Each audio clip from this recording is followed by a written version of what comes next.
Well, here we are, 7:20 Saturday morning. You can definitely see where we have done some shoveling,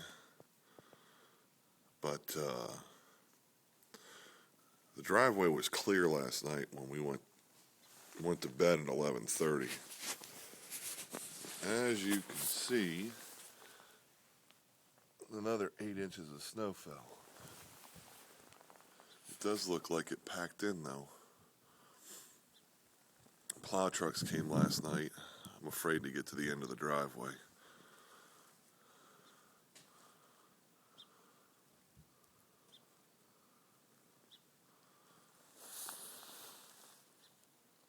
Go Colts.